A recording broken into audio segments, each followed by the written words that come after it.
السلام عليكم. أهلاً بكم في قناة المثلث الأحمر. لا تنسى الإعجاب بالفيديو والاشتراك في القناة لكي تصلك فيديوهاتنا. في هذه الحلقة سنتعرف على قصة مسلسل العتاولة بعد نزول البرومو الرسمي. رجاء متابعة الفيديو للنهاية لكي تعرف كافة التفاصيل. قصة مسلسل العتاولة عمل مختلف تدور أحداثه داخل إحدى الحارات الشعبية، ويتناول العديد من الشخصيات والنماذج الحياتية التي تبرز جمال الحارة وكل ما فيها.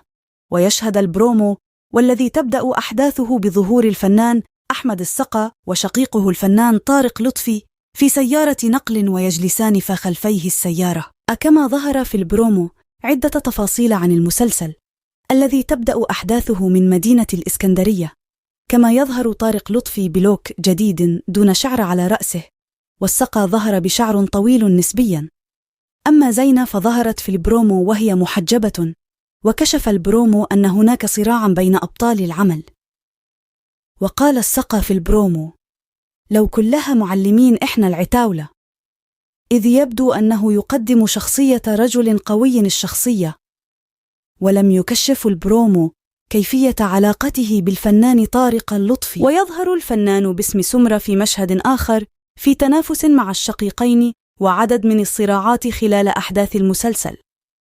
كانت قد كشفت منصة شاهد الإلكترونية عن البرومو التشويقي لمسلسل العتاولة بطولة النجمين أحمد السقا وطارق لطفي، الذي من المقرر عرضه ضمن مسلسلات رمضان 2024. كما ظهر من خلال البرومو الفنانة زينة، والتي تجمعها قصة حب بالفنان أحمد السقا. وأيضا ظهر الفنان القدير صلاح عبد الله يمازح بطل العمل السقا، أبطال مسلسل العتاولة. ويشارك في مسلسل العتاولة عدد كبير من نجوم الفن، منهم الفنان أحمد السقا، طارق لطفي، زينة، مي كساب، سامي مغاوي، هدى الأتربي، حنان يوسف،